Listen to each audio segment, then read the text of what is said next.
ever seen our stories on computer predators? Yeah. This is one of them. Why did you come here in the first place? To see a 13-year-old girl. I turn on the webcam, and his reaction is, "You are so hot." What grade do you teach? 6th grade. So you teach kids about the same age as the girl you were coming to see. I'm ashamed. It's really ashamed. So am I going to be on TV or what? They're still out there, and we're still exposing them. A new Dateline investigation to catch a predator 4. Predators scouring the internet, targeting children for sex. It's a national problem that Dateline has helped uncover. Good evening and welcome to Dateline. I'm Stone Phillips. I'm Ann Curry. We received such an overwhelming response from our last investigation, some 15,000 emails from parents, grandparents, teachers, and law enforcement. And here's what they had to say, quote, "Keep up the good work. Keep the issue alive. You're impacting lives." So tonight we're back with our 4th undercover investigation. This time we travel to small town America. Even far from big cities and suburbs, vulnerable young teens are not far from danger. A warning, some of what you're about to see is explicit. Here's Chris Hansen. Do you watch Dateline NBC? When I can. Have you ever seen our stories on computer predators? No, I haven't seen it, but I've heard about them. We've set up a new computer sex predator operation in a new location, but this man's excuse sounds pretty old. And what have you heard about those stories? That there's pedophilers out there, but that's not my intention tonight. I just wanted to have a party and have a good time. Hello? One second, I gotta change my shirt. Okay. 2 years ago, Dateline launched an undercover investigation into online sexual predators. Hey, how are you? Okay. Could you explain yourself? And we had no idea we were about to expose a national epidemic. Adults trolling the internet looking to meet young teens for sex. What are you doing as a man of God, as a rabbi? Our investigations revealed the enormity of the problem. Over the course of 3 undercover stings, we exposed almost 90 men. Possibly you would have had sex with a 13-year-old boy. Our past investigations have been in major metropolitan areas. The first near New York City, the second in a suburb of Washington, D.C., and the third close to Los Angeles. Okay, get up, turn around, put your hands behind your back. Could it be that this is a crime that only happens in and around big cities? Or does it happen everywhere? Even in rural America. Tonight, our 4th investigation into internet predators. Only this time, we're going straight to the heartland. Greenville, Ohio. Population 13,000. We're in the middle of nowhere. We're 45 minutes outside of Dayton, and we're 5-6 hours from Chicago. Nestled among the cornfields and cow pastures, we found this large house, just the right size for our crew and specialty cameras. All right, Dell's doing a great job. She's got the guy. Frag and Dell, their screen names, are from pervertedjustice.com, an online watchdog group that for the last 4 years has been catching internet sex predators and exposing them.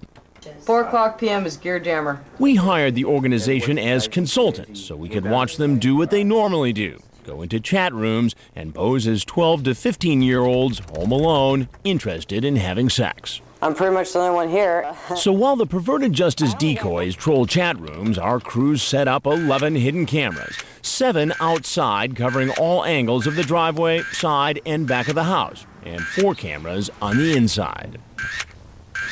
What you're about to see happen to this man emerging from the shadows is going to repeat itself over and over again at our undercover house. He's 40-year-old Alonzo Wade. He's been chatting online about sex with a girl who said she was 15. When she says she's worried she'll get pregnant, he says, "I am fixed." He drives 104 miles, more than 2 hours, to meet the young teen home alone. And look, he's loaded down with alcohol. Come on!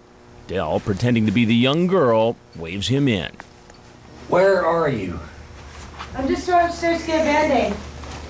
I'll be right back down, okay? All right.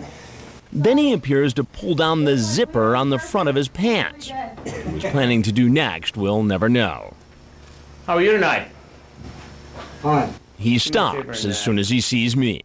Now, what were you doing with your pants there when you were heading towards the door? My zipper came down, excuse me. I was just going to go outside and make sure everything's okay. Well, you brought quite the selection tonight. Yes, sir. What do we have here? Well, that's mine. Alonzo claims the 12-pack of beer and 2 6-packs of Mike's Hard Lemonade are all just for him. Were you going to give any to the 15-year-old? Oh, no. I don't do that. And I got a 15-year-old daughter myself. Well, come I on, asked her Alonzo, what- you brought the 12-pack and 2 6-packs I here to said, this house. what does she like to drink? That I say I was never what I was going to bring it. You got it in black and white that I said I'd bring it. But And you brought it. yes, I did. You say that... But she also asked for it. Alonzo says he didn't want to drink in front of his daughter, so he came here to drink, not to have sex. But he seems to leave the door open. It appears to be clear from this transcript that you are open to the idea of having sex with this girl. No. Well, it appeared yes. Would I? No. Or maybe. All right.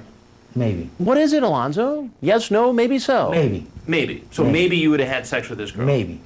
What should happen to you, Alonzo? I should go to jail. And that's exactly what's about to happen. Sheriff's office! Put the beer down right now! Put it down! Put your hands in the air! Like our most recent investigation, Perverted Justice is cooperating with local law enforcement, providing the Darke County, Ohio Sheriff's men with the evidence needed to make an arrest. Here in Ohio, showing up for sex with a minor after soliciting them online is a felony. After deputies read Alonzo his rights, Sir, listen to me right now. Yes, you have sir. the right to remain silent. Do you understand that? Yes, sir. he's taken in for questioning, Could your feet apart for me? photographed, fingerprinted, and put behind bars. Detective Mike Burns of the Darke County Sheriff's Department says he contacted Perverted Justice about doing a sting operation because he was looking for a way to combat internet predators in his area. It was just a miracle from heaven as far as meeting our needs, because we're struggling so badly to get things going that, you know, here it is. Here's the answers for you. The detective and his men will conduct their stakeout from the house across the street and in the mobile home behind our house. Just as they did with Alonzo, once a suspected predator goes in the house, Detective Burns will have his men move into place, ready to make the arrest. Where are you at? Get ready for the parade of potential predators, this time here in the heartland of America. Up next, you may be surprised who exactly does come calling: a fireman and a student at an evangelical Christian college. I don't know if I'd really be able to go through with it. But you walked in the door. To Catch a Predator 4 returns in a moment.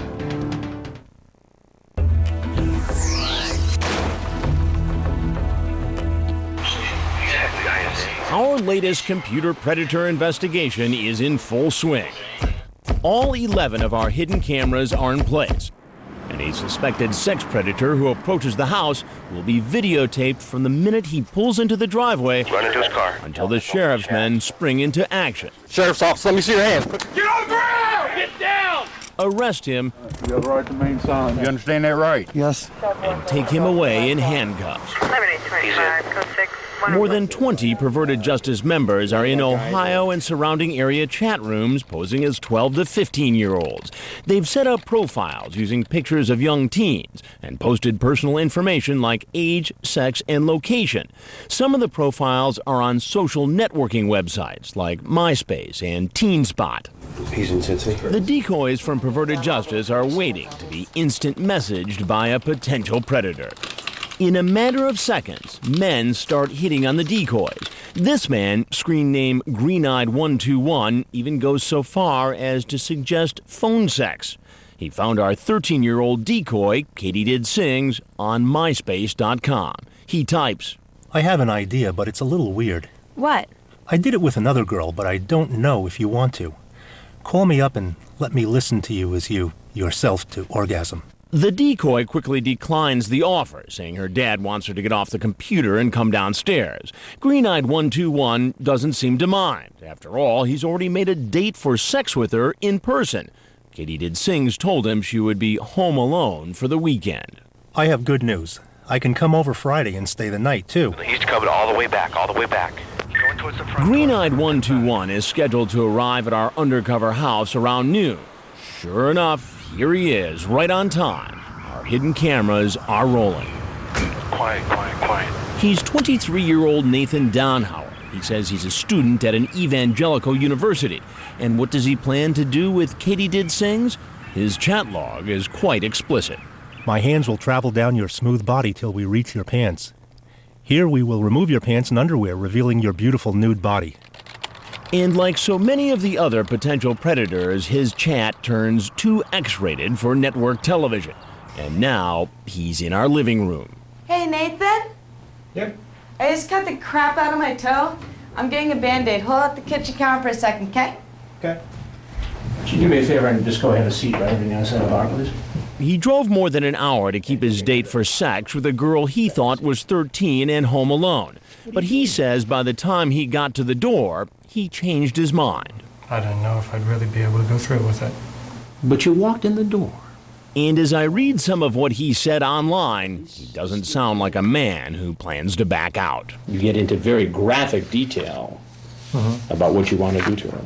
Fantasies dreamed up online or in your mind.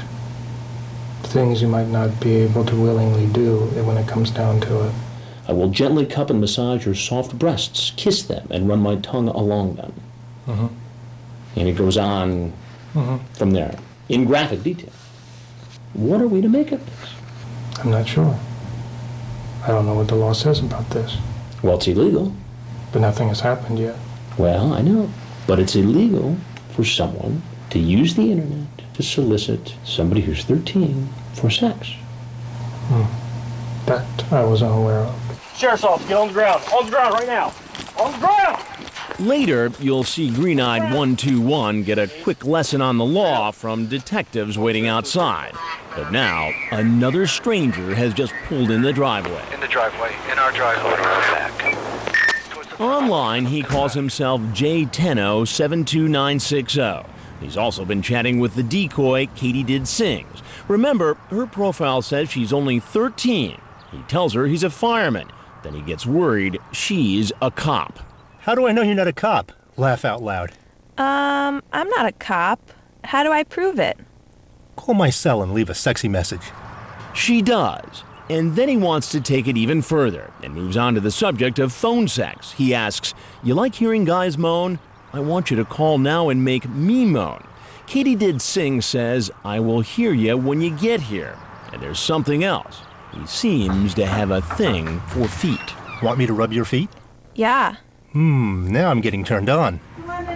The man with the apparent foot fetish is really 21-year-old Jason Shopner. Where you at? I gotta go get a Band-Aid before I bleed all over the rug. Oh, okay. Hey, why don't you hang out, have a seat right on the other side of the bar for me, will you? Keep your hands out of your pockets for me. Come on, just go over and have a seat, please. No, sir. Right here, please. What's going on? Why don't you tell me to get things started? Tell me what was happening. I don't know. You don't know? I do, I'm sorry. You're sorry for what? You freaking idiot.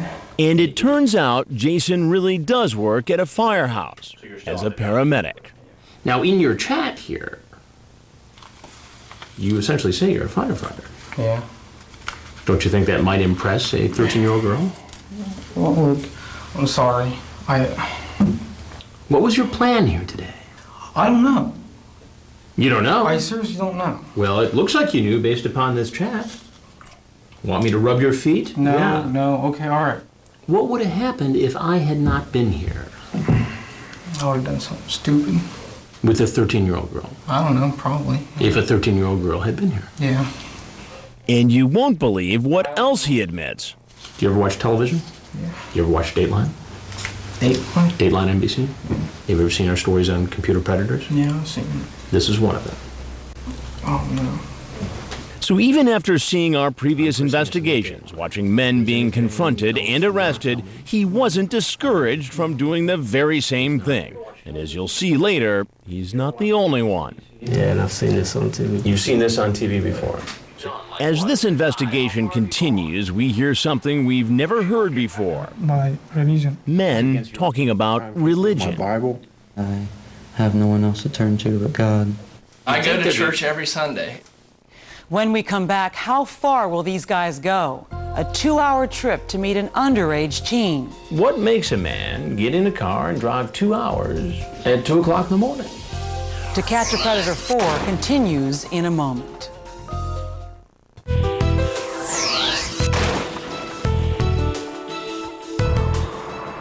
We're a small community. For the most part, everybody knows everybody. Because we're in such a remote location, most of the men coming to our undercover house have to drive miles and miles over country roads. Some even cross state lines. He's coming over here. This 23-year-old drove from Fort Wayne, Indiana. It's about 103 miles, more than 2 hours away. He brought alcohol for someone he thinks is 13. Did you bring the mics? Yeah. Cool, I'll be right back. And this man pulling up to our house is from Reynoldsburg, Ohio, 112 miles away. He drove more than 2 hours to meet with someone who said she was an underage teen home alone. It's 2 o'clock in the morning. Like all the other men who visit, he has no idea our hidden cameras are rolling. Where are you at? I have to go change out of my clothes, okay? Okay. Just sit at the bar for a second, okay? I'll be right back down. It's a little late to be prowling around these parts, huh? Yeah, it is, isn't it? Why don't you have a seat right over here for me? His name is Tim Isaac, screen name Park and Ride 469, a 42-year-old training manager for a global transportation company. He's been chatting online this evening about having oral sex with a girl who said she was 15, Sadie the Smarty. He wants to know if the sex talk has made her aroused. Sadie the Smarty types, well, not yet. Talk doesn't do anything for me. Park and Ride types back, well, my tongue will. What makes a man get in a car and drive 2 hours? I don't know, just somebody wanted to meet me and I want to meet them, I guess. At 2 o'clock in the morning? Well, I didn't really want to, I wasn't looking for nothing. You walk into a house. Well, I wouldn't, I was kind of scared about it, to be honest with you. Well, you walked in. I'm not looking for, to like do anything or anything. I got boys that are 20 and 21, sir. Sons? Yes, sir. What if one of your kids was home alone and some guy walked in the back door just all happy as heck to be here? To be honest with you, I wouldn't like it, sorry. I'm just nervous. What made you think it was okay at 42 years old to walk into a home at roughly 2:30 in the morning where a 15-year-old girl was apparently home alone? Well, I wasn't for sure if she was 15 or not, to be honest. Well, that's what she said on the internet. Perhaps I can refresh his memory by reading some of his chat log. You're only 15, a little young for this, aren't you? Yep, I'm 15, and no, I'm not. Okay. Are you still a virgin? Stupid question for an older man to ask a girl like that. But baby, 15 can get me 20. Yeah, it probably can. It probably will. You ever do any time before? Very little time for some DUI. DUI? Yeah. Nothing like this, sir. God, man. You ever do this sort of thing before? No.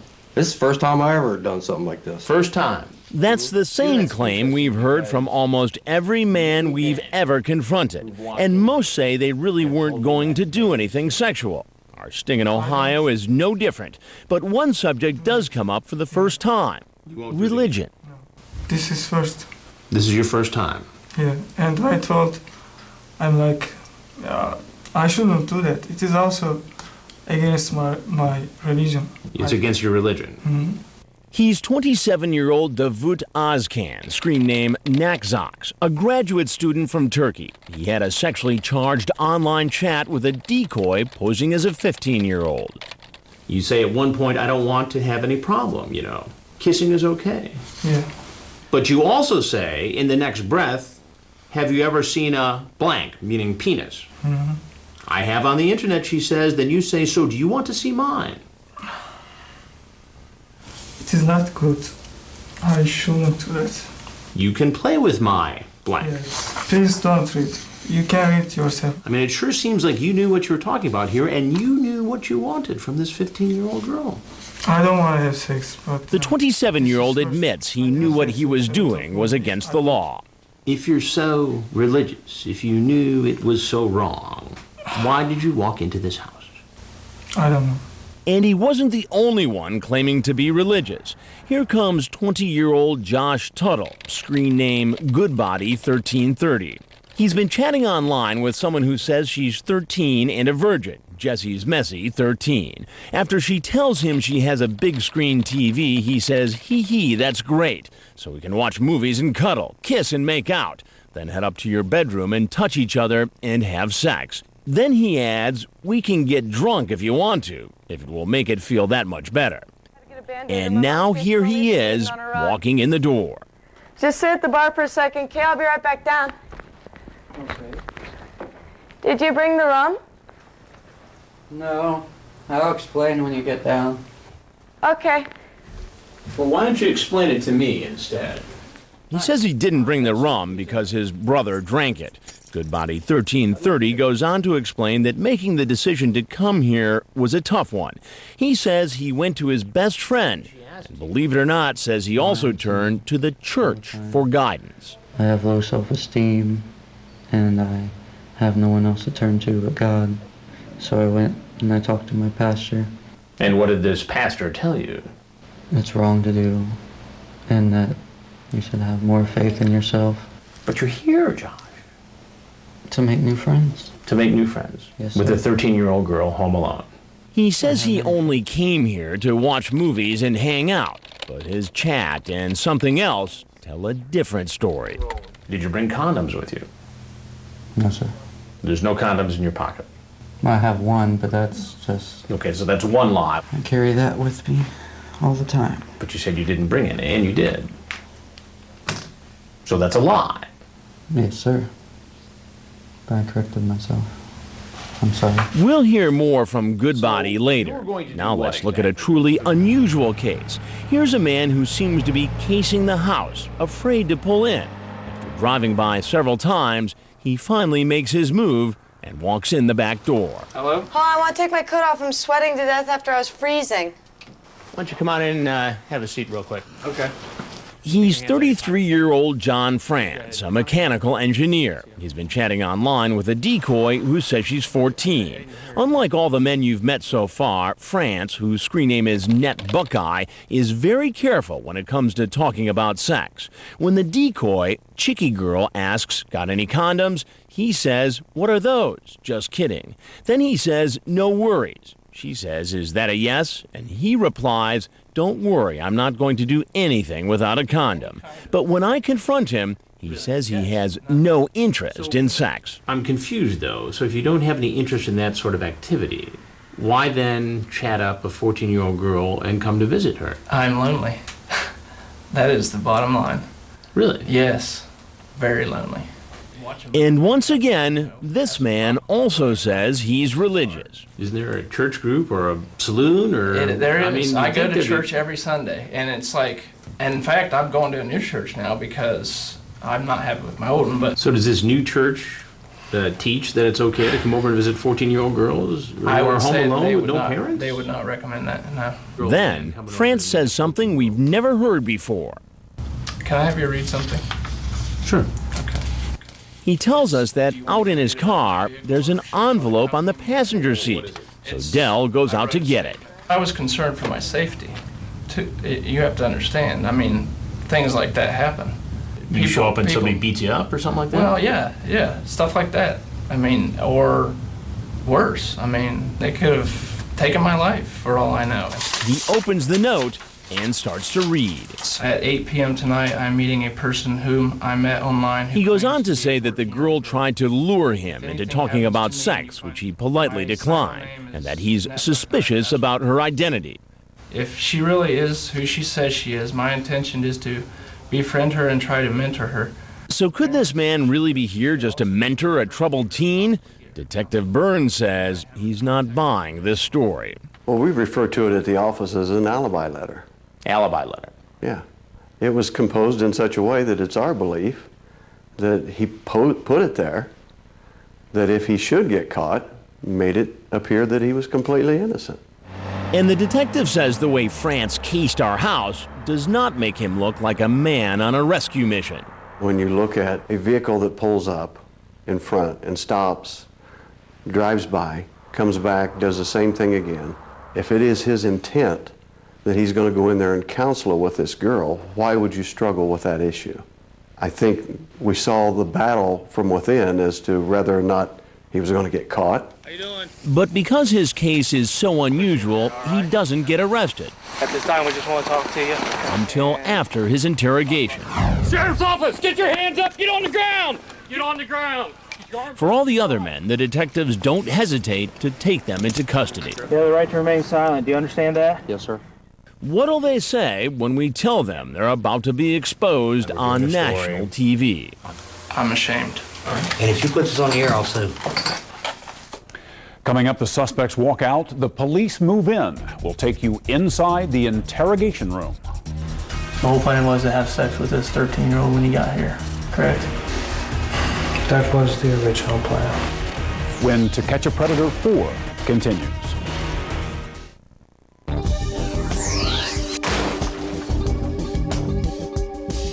Welcome back to Dateline's fourth undercover investigation into online sex predators. This time, we're far from the bright lights of America's big cities and suburbs and in the heart of rural America, Greenville, Ohio, a community of just 13,000 people.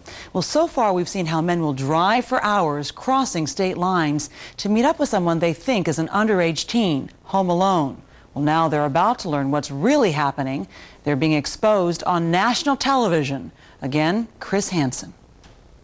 I'm Chris Hansen with Dateline NBC. Oh, I understand. And we're doing a story on adults going on the internet, trying to hook up with teens. Right.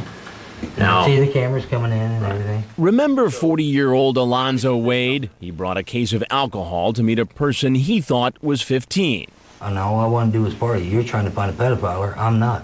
But you're here. I'm here to party. And maybe have sex with a teenager. Maybe. He decides he's had enough, picks up his alcohol, and starts to leave. And if you put this on the air, I'll sue. Who are you, sir? A few other men head for the door as soon as they find out who I am. But even here in Ohio, many of the men keep talking, even after they find out they're going to be on TV. It's in the law's hands and God's hands. You sound like a pretty religious guy. Yes, sir. You're free to leave, free to have your condom back. Thank you. I'm ashamed. Okay. Truly ashamed. And what about the men who've seen our previous investigations? Do you ever watch Dateline NBC? Yeah, and I've seen this on TV. You've seen this on TV before. Remember this 23-year-old man who drove across state lines and brought alcohol for a 13-year-old? You've seen this on TV before, so you know what's about to happen then. No. This is the part where I say, I'm Chris Hansen with Dateline NBC, and the cameras come out. Okay, I realized I made coming here was a mistake. Good thing that it didn't progress to nothing further. It was a good thing that we were here and a 13-year-old girl was not.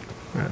So that's the good news tonight. But I don't know, I just apologize if I offended anybody.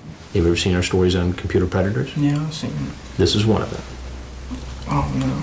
This is the 21-year-old paramedic with the apparent foot fetish who came to meet a 13-year-old. So you've seen these stories before. Yeah. Didn't you for 1 minute think that this might have been something just like that? Yeah. But you came anyway. It looks as if he doesn't want to leave. Since he's admitted seeing our earlier broadcasts, he probably knows what's going to happen next. Finally, after several requests, Sir, I'm going to have to ask that you go now. he gets up and walks out the door, right into the arms of the detectives from the Dark County Sheriff's Office. Sheriff's office, let me see your hands. Put your hands up. All along, Dell from Perverted Justice has been running across the street, giving the detectives chat logs of potential predators before they arrive. We're able to look down through the chat logs and determine whether or not a crime had been committed. Once we knew for sure that somebody was coming, I was maintaining contact with Perverted Justice through radio means. Here he comes. So as the men leave, the deputies move in and arrest them Sheriff's office, get on the ground. On the ground right now. and charge them with attempted unlawful sexual conduct with a minor, a felony. In Ohio, in order for prosecutors to file the most serious charges, a police officer needs to be involved in the online chat or phone conversation. Since in this case perverted justice members are the decoys, the sheriff's department temporarily deputized the PJ volunteers who were in our house. You have the right to remain silent. Do you understand that? Yes, sir. After they're read their rights, the men are taken to this auxiliary building for an official interview. Now it's the detective's turn to ask the questions. Why did you come here in the first place? To see a 13-year-old girl in that house. What they've already told Dateline is eye-opening. Now wait until you hear what they revealed to detectives. Remember Green-Eyed 121, the 23-year-old who typed a detailed description about having sex with a 13-year-old? Remember, he's a student at an evangelical Christian college. I couldn't stop thinking about it. What would happen if I got caught? I was caught. Sheriff's deputies find a box of condoms in his car, but he tells the detective they just happened to be there. Have you ever had sex before? No. Never. So you have a box of condoms with you. You've never had sex before. The whole plan was to have sex with this 13-year-old when you got here, correct? That was the original plan. Okay. He insists he wasn't going to go through with it. Detectives also question the 42-year-old who showed up at 2 in the morning planning to meet a girl who told him she was 15. I have to go change out of my clothes, okay? Okay. He tries to convince the detective he had no intention of having sex with a 15-year-old. You would like me to believe that you just traveled 112 miles for a couple of hours. You know what? Ride. I would like you to believe that. Just to visit a 15-year-old girl? Yep. Whose parents aren't home, and you want her to keep that a secret? Yep. Okay.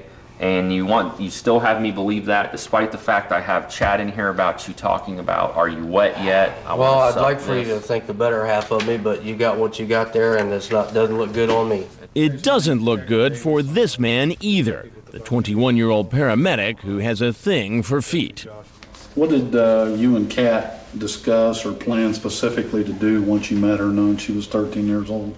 Hang out. Hang out? Nothing else? I'd get around. I don't know. I guess sexual stuff. I guess. Sexual stuff? Like what? You're talking about kissing and Kiss, what else? rubber feet, stuff like that. Rubber feet? Yeah. Once the interrogations are over, the men are taken to the county jail, where they're photographed.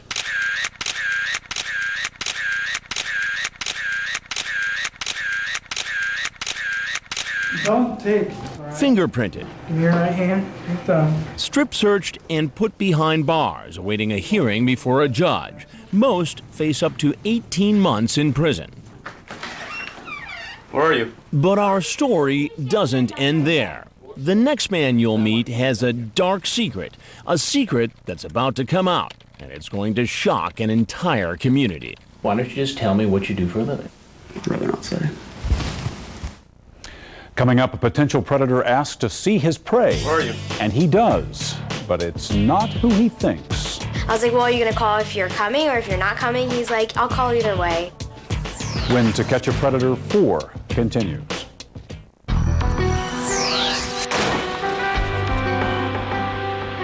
Are you going to call if you're coming or... The decoy you see chatting is a 19-year-old actress. We've hired her to play the role of a young teen on the phone But I'd really like to see you. and on a webcam. All right, let's pull up my webcam first. This potential predator thinks he's chatting with our actress who's posing as a 13-year-old virgin. It's actually Dell from Perverted Justice typing on the computer. He's 26-year-old James Rutherford, screen name I.U. Rutherford. He's been chatting online for more than a week with Princess Danica.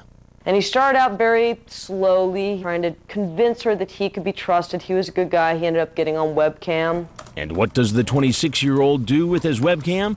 He starts putting on a show. He takes off his shirt, flexes his muscles, and even shows off his pierced tongue.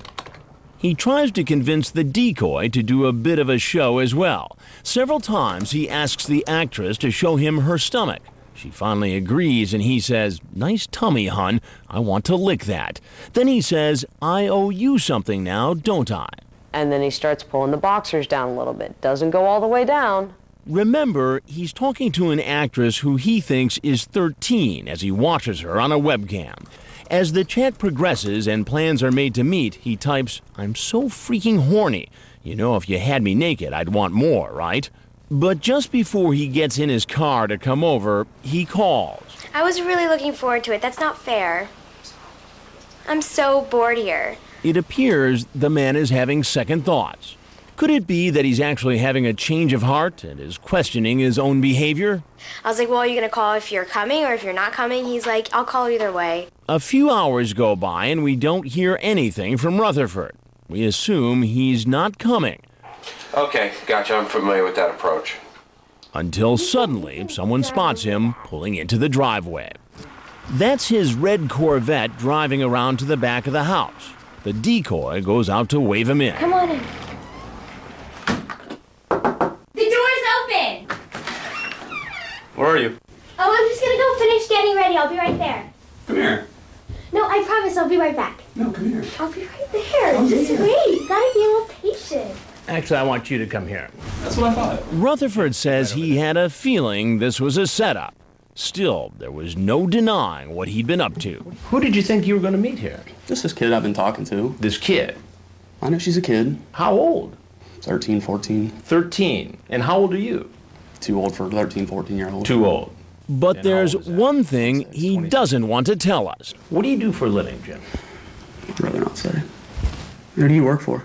I'll get to that in a minute. No, I'd really like to know. I'm sure I'm on TV or something right now. Apparently, the man has seen our investigations before and doesn't want to reveal what he does for a living on national TV. So I ask him again. Why don't you just tell me what you do for a living?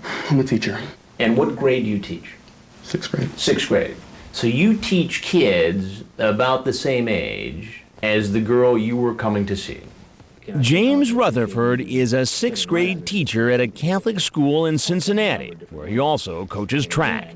He drove 2 hours to get here. I would never do anything. I don't know why I'm here. You were on your webcam, showing off in front of this 13-year-old girl. I know.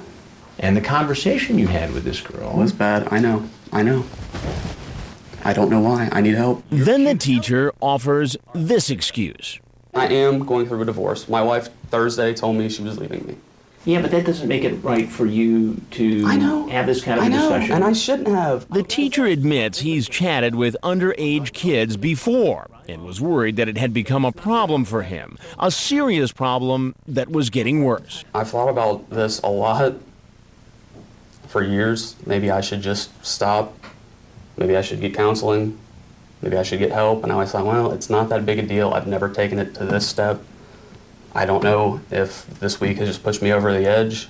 But fortunately, he's fallen over the edge into our undercover investigation instead of an encounter with a real child. Do you ever watch Dateline NBC? Oh, damn, I've seen one of these. You've seen one of these? Yeah. You know, that was one of the reasons I thought, why am I doing this? This could be a setup. You've actually seen our previous programs on computer predators. I didn't think I was a predator. I wasn't coming up here for anything physical. That's a common excuse we've heard again and again, and this man knows it. I know you've heard this. Hell, I've seen people sit here and say the same stuff. You were suspicious. You had seen our previous stories. Probably got a chuckle out of what happened to some of these guys. Yeah, and honestly, I sat there and watched and thought, those guys are sick. Why would you do that? And that was what, a month and a half ago? And then here I am. But what about the young students he comes in contact with every day? Has this teacher ever crossed that line? His online chat comes uncomfortably close. I could be your teacher. Would you flirt with me? She says wink at you and stuff. Hee hee, okay. I've never, ever crossed a line like that with a person that I was a student. Ever. Not even thought about it. I guess maybe it was just like online, it was like they weren't real. But I guess the question that some people might ask is this. If you eventually evolved to the point where you'd come here to meet a 13-year-old girl after this kind of conversation, at what point do you suddenly become interested in kids in the school where you teach? Right? It's a legitimate question. He talked to us for more than 40 minutes. Several times he asked, are the police outside? Am I going to get arrested? In fact, while he was inside, detectives from the Darke County Sheriff's Office had moved into place and were waiting to arrest him. Well, Jim, I appreciate that. I'm sorry. I mean, and tell that kid I'm sorry too. All right? I will. In the end, what started as a possible meeting with a child ends in an encounter with police, Sheriff's Department, stop, put your hands on your head. in which he confesses even more during interrogation. I think you do have a problem. Obviously. And you've admitted that, okay? That you have talked to minors before, 13 years of age. Do you masturbate while you're doing this? Sometimes. Okay. I have, yeah. So you're so driven by this, okay? But sir, and it's not like okay, it's. just listen to me. Well, no, okay? I think I feel like I should at least tell you. It's not like it's. I go on there specifically looking for little kids. Tuck your head. Regardless of his explanation, the teacher is transported just like all the other men to the county jail, where he's photographed, Turn to your right. fingerprinted, strip searched, and thrown in jail. From his jail cell, he calls his employer. He resigned that position yesterday in order to spare his students, and what happens to him next is in the court's hands. Which is bound to surround this case. Coming up, a reality check for parents. What's your child doing online? We ask America's teens when To Catch a Predator 4 continues.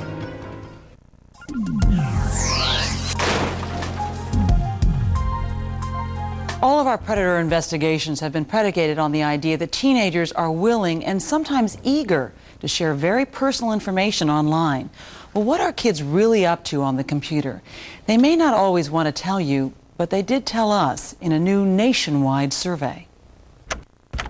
It comes down to one simple rule, experts say. Kids online should mean parents on alert. If you could actually look through cyber glasses and see who's peering in your window, who's reading your daughter's blog, who's cyber stalking your son, it is reality. Do teens let strangers into their online world? In a survey conducted by the intelligence group, Dateline questioned 500 teenagers across the country, ages 14 to 18, about their computer habits. When asked if they chat online to people they've never met before, an overwhelming majority said yes, whether it's all the time, sometimes, or not very often. When asked if someone they've met online has wanted to meet them in person, 58% said yes, and 29% said they had a scary experience online.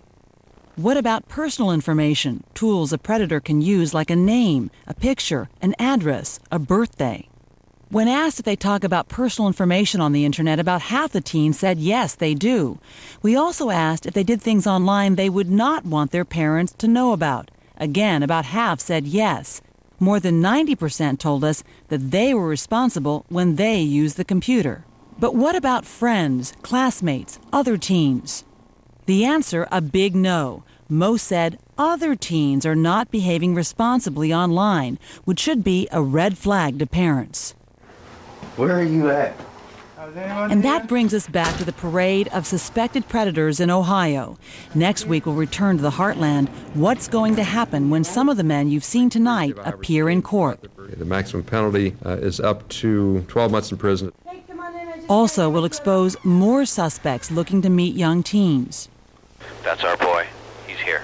This man says he's innocent, but his story is especially frightening. What then are you doing in this house less than a week before you're supposed to be in court and go to prison for doing the very same thing?